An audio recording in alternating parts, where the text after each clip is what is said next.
Partindo para as perguntas que o senhor nos agracia de estudar, nós começamos pensando assim: o que é um sacramento?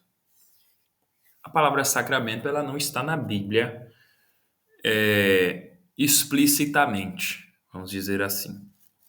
A palavra sacramento ela tem um significado amplo e às vezes na Escritura ela também é citada como ordenança. O que é isso? O que é um sacramento? Sacramento, se nós formos pensar, ele é algo que é imprescindível, é algo que não pode deixar de ter na vida de um crente. No nosso caso, Congregação Cristã no Brasil, nós temos dois sacramentos: o sacramento do batismo e o sacramento da Santa Ceia, que nós estudaremos mais para frente. Esse sacramento é algo que diz assim, olha, não pode deixar de ter na vida de um crente, a não ser por um motivo excepcionalíssimo. Por exemplo, nós já falamos aqui de casos. É que a gente precisa pensar assim, nós estamos numa realidade muito favorável, certo? Mas existem regiões, existem nações onde essa liberdade que nos foi confiada, ela ela é bem limitada, se não até reprimida ou proibida, né? Então nós falamos assim, o batismo e tal, a Santa Ceia, mas nós vimos que, por exemplo, na época da pandemia, houve uma limitação na celebração da Santa Ceia devido às regras de prevenção do vírus, né? Alguns podem falar assim, mas não tem necessidade, poderíamos sim ter participado da Santa Ceia. Lembramos que anteriormente à pandemia, nós participávamos de uma Santa Ceia com um único cálice e depois o Senhor iluminou os irmãos para que pudéssemos fazer em copos separados, justamente observando essas regras sanitárias. Algumas pessoas podem pensar assim, e eu já estou até entrando no assunto da Santa Ceia, mas só para fazer uma observação pertinente, que se pode pensar assim, mas Deus guarda, tomando num cálice só. Tudo bem, Deus guarda, mas está escrito também que não devemos tentar ao Senhor nosso Deus. Então precisamos cuidar dos nossos irmãos com todo o nosso amor. Afinal de contas, Jesus Cristo nos ensina a amar o nosso próximo como a nós mesmos. Se nós não temos interesse de pegar um vírus, muito menos teremos de transmitir esse vírus. Portanto, foi muito acertada essa mudança dos irmãos. Isso não invalida o sacramento, isso não prejudica a comunhão, porque afinal de contas estamos todos ali reunidos. Porém, na ocasião específica da pandemia, não pudemos nos reunir e por isso, excepcionalmente, não celebramos as Santas Ceias naqueles anos. Mas logo também o Senhor nos agraciou de podermos participar novamente. Mas, em tese, o sacramento é uma santa ordenança instituída por Cristo. Ou seja, ele instituiu, ele disse como que era para fazer e por isso é chamado de ordenança instituída por Cristo. E, consequentemente, sacramento, porque é algo santo. É algo santo. É algo que comunica coisas santas das quais nós somos participantes. E esses sinais, essa ordenança, são sinais perceptíveis, né, e eles demonstram a graça de Deus em Cristo e os benefícios da aliança da graça ali. Essas duas ordenanças, elas mostram esses benefícios da aliança. Por quê? No batismo, eu estou entrando formalmente no corpo de Cristo, estou entrando publicamente no corpo de Cristo. Nós vamos pensar mais à frente aí como que funciona essa entrada, porque ela primeiro tem que vir do coração para depois ela ser publicada através de uma celebração. Mas, resumidamente, é isso. E a Santa Ceia, ela comunica a permanência nesse corpo. Vocês veem que coisa completa, né? E isso nos sela, nos confirma e sendo aplicado aos crentes por meio da expressão de fé e da sua fidelidade a Deus, isso une a igreja, isso une o povo de Deus. É sempre importante nós enfatizarmos que a igreja não é uma denominação, né, irmãos? A igreja é o corpo de Cristo. E esse corpo de Cristo está em vários lugares, em várias denominações também. Eu tenho até uma história curiosa para contar para vocês logo mais. Agora, cientes do que é um sacramento, que, novamente, é um meio de comunicar a graça de Deus na nossa vida, por fé nós fazemos isso. Batismo como entrada na aliança e Santa Ceia como permanência na aliança, por isso são os dois principais ofícios que as duas principais ordenanças que devemos guardar. Mas aí vemos nos perguntar, o que significa o batismo na água? Agora eu sei o que é sacramento, mas o batismo na água, eu vejo toda aquela celebração, o ancião entrando nas águas, a pessoa que vai se batizar também. O que é aquilo? O batismo nada mais é, perdão, que a pública confissão de fé do homem em Jesus Cristo e a sua entrada pela fé, como já foi dito, na aliança de Deus. A partir do momento que eu recebo o batismo, eu estou dizendo assim: o mundo não me serve mais, o mundo não me cabe mais e eu preciso de um Salvador, porque eu não consigo me salvar. E eu, pelo batismo, eu informo a todos os que estão participando ali. E a partir disso, o comentário sai, né? Eu estou informando a todos que eu recebi Jesus como meu único Senhor e Salvador, suficiente. É importante nós pensarmos que o batismo, ele parte de uma adesão livre e voluntária, como nós vemos lá em Atos 2, que os que receberam batismo naquele dia receberam de bom grado. Então não é algo forçoso, e aí já me desperta alguma coisa aqui que pelo menos os antigos tinham uma cultura de forçar os filhos a batizar, né? Hoje é diferente, é ao contrário.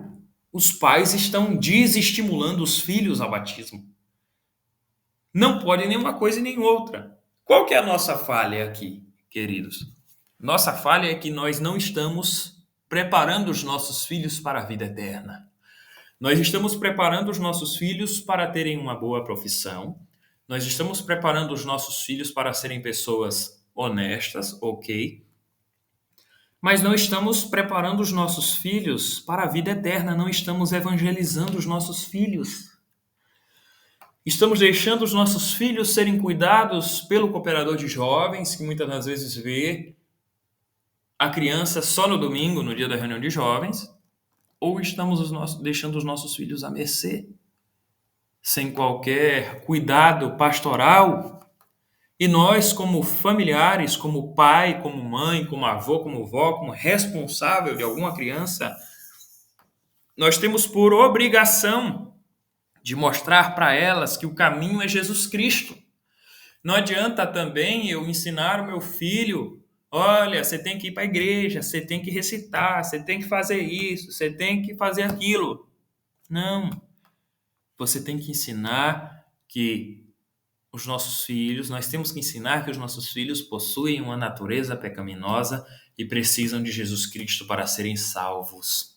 A partir desse momento, apresentar Jesus Cristo como um amigo fiel e verdadeiro, não como um tirano que quer lançar as pessoas no inferno, porque muitas pessoas hoje em dia fazem isso.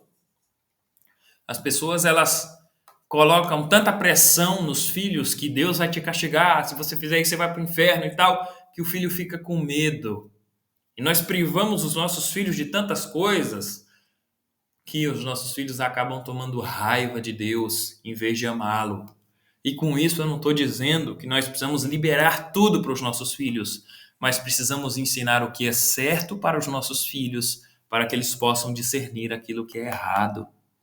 E com isso eles terão uma adesão livre e voluntária, porque a partir do momento que eles conhecerem a si mesmos e verem que eles são incapazes de serem salvos, eles vão amar o Senhor e dizer: Senhor, sim, eu quero ser salvo, porque eu não tenho condição. Eu amo o Senhor e eu quero ser santo como o Senhor. É importante que a santidade, a santificação, ela seja desejada, irmãos. Elas, eles precisam querer ser santos. Precisam querer ser cheios do Espírito Santo. Eu não posso forçar o meu filho, mas eu preciso ensiná-lo. Eu preciso ensinar os meus filhos o caminho da vida eterna, mas eu não posso forçá-los, porque se eu forçar a eles, eles vão ficar na rédea até o tempo que eu puder controlá-los. E depois eles vão sair, porque eles não acharam Cristo. Eles acharam um monte de regras, eles acharam um monte de limitações, das quais muitas das vezes nem a Bíblia fala, mas nós queremos impor. E com isso eles vão, em vez de amar o Senhor, eles vão ter raiva de Deus. Entendam? Essa adesão livre e voluntária, ela parte de uma vida inteira de evangelização. Isso não quer dizer que, seguindo esses passos, essa evangelização constante, os nossos filhos todos desejarão servir a Deus num primeiro momento. Mas nós estamos fazendo a nossa parte como a Escritura ensina que devemos fazer. A adesão livre e voluntária, ela acontece a partir de um convencimento bem estruturado. Ela acontece a partir de um prazer em servir a Deus e de um reconhecimento de que não temos condição de sermos salvos. Com isso, irmãos, eu tenho certeza que nós fazendo a nossa parte com os nossos filhos, ensinando a eles o caminho da verdade, nós nem teremos necessidade de forçá-los a serem batizados e nem teremos medo de quando eles descerem a água do santo batismo, porque nós teremos convicção de que o nosso trabalho foi bem feito e de que nossos filhos estão instruídos na verdade. Não podemos ter essa coisa de dizer assim: ah, não precisa ensinar sobre o batismo, não precisa ensinar sobre a graça, porque a pregação ensina tudo. Não, irmãos. Não podemos terceirizar a educação dos nossos filhos e principalmente a educação cristã. Não podemos. Poxa, nós queremos que os nossos filhos sejam bons profissionais, nós queremos que os nossos filhos sejam pessoas bem-sucedidas, mas não temos interesse de ensinar o caminho da verdade. Deixamos na costa do cooperador, deixamos na costa do ancião, do cooperador de jovens. Nós somos negligentes. Isso é negligência. É falta de responsabilidade. E o Senhor, Ele irá nos cobrar. Ele irá nos cobrar pela nossa negligência. Portanto, que a nossa oração seja assim para Deus: Senhor, me ajuda a criar os meus filhos no caminho. Me ajuda a criar os meus filhos no Evangelho. Me ajuda a criar os meus filhos na palavra. E o que eu não consegui fazer, Senhor, completa por mim, por amor do Teu nome. Essa deve ser a nossa oração. Mas continuando, quando nós falamos de batismo na água, nós lembramos que água é um sinal de limpeza, é um sinal de purificação. Por exemplo, desde o Antigo Testamento, os sacerdotes já usavam água para se purificarem, né? Era uma espécie de batismo da época, mas não como conhecemos hoje, mas eles usavam água para se purificarem, para fazerem os procedimentos do templo. Um caso bem curioso também de batismo, né? Não o batismo, mas de utilização da água para um milagre de Deus, foi o caso de Naamã, que não é que foi um batismo ali, mas ele foi mergulhado 7 vezes no Jordão e depois saiu curado, né? E a gente pode até lembrar da questão da água de purificação dos sacerdotes, que a água que Jesus ele transformou em vinho foi uma dessas águas de purificação. Foi uma dessas. Em outras partes também, Jesus, ele usa a água como um sinal de limpeza, né? Aqueles que creem em rios de água fluirão. Até no Antigo Testamento também, no Salmo 46, que é um salmo bem conhecido, que fala assim: há um rio cujas correntes alegram a cidade de Deus, o santuário das moradas do Altíssimo. Em outra passagem, Davi ele fala também: purifica-me com o hisopo e ficarei puro, lava-me e ficarei mais alvo do que a neve. No Salmo 51, versículo 7. E uma passagem de Jesus também que nós tiramos, que lembra aquele hino Água Viva, né, o 167, que diz assim: se tu conheceras o dom de Deus e quem é o que te diz, dá-me de beber, tu lhe pedirias e ele te daria água viva, conforme está escrito em João 4:10. Então, nós vemos o batismo na água como um sinal, uma representação de purificação, certo? E aí vamos para a próxima pergunta. Por que é realizado o batismo por imersão? Né? Tem todo aquele rito da pessoa sendo mergulhada na água e voltando. Nós precisamos pensar que a palavra batizar vem do grego baptizo, que significa imergir. Então, só aí nós já temos a referência de que, quando se fala de batizar, significa imergir. E o imergir é cobrir totalmente o corpo, certo? João, o Batista, era conhecido assim porque a prática do batismo dele era esse tipo de batismo, batismo por imersão, tanto é que ele estava num rio para batizar. O Rio Jordão, né, foi ali o palco de diversos batismos, não só de João, mas também dos discípulos de Jesus, né? Jesus mesmo ele não batizou, mas os discípulos de Jesus batizaram bastante. Nós temos também o exemplo de Filipe e o eunuco, que olha, e aqui nós pensamos uma coisa bem interessante, que é o seguinte: quando o eunuco ele lia ali Isaías, que nós conhecemos hoje como Isaías 53, Filipe ele deu uma instrução de fé antes do eunuco. Né? Alguns falam, mas não precisa de fazer curso para batismo. Ok, não, a gente não faz, né? A gente não faz o curso do batismo. Mas todo batizado deveria receber uma instrução do que de fato é o batismo. Porque a pessoa precisa estar preparada, mesmo que não seja algo formal.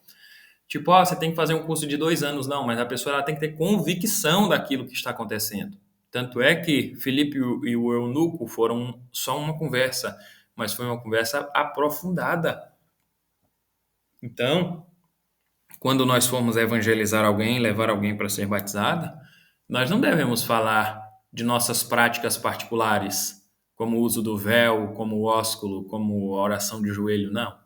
Essas são práticas secundárias que nós, por cuidado, nós praticamos, vemos na Escritura esses exemplos, mas não são mandamentos. Não são mandamentos. Não adianta a pessoa orar de joelho, saudar com ósculo, as irmãs usarem o véu e elas não terem convicção do que de fato é o batismo. Então, nós precisamos pensar o seguinte: todo batizado ele precisa ter certeza daquilo que ele está fazendo, porque senão vira só um banho, irmãos. E aí é até um sacrilégio, né? É até uma zombaria com aquilo que é santo. E por fim, nós pensando tudo isso, né? Filipe levou o eunuco até onde tinha água e foi batizado ali. Quando vemos o batizando sendo imergido na água, ali é um símbolo de sepultamento também. Então, pegando todo o contexto da palavra, Paulo ele pega ali em Colossenses 2:12 e fala, olha, sepultados com ele no batismo. É uma representação de um sepultamento também.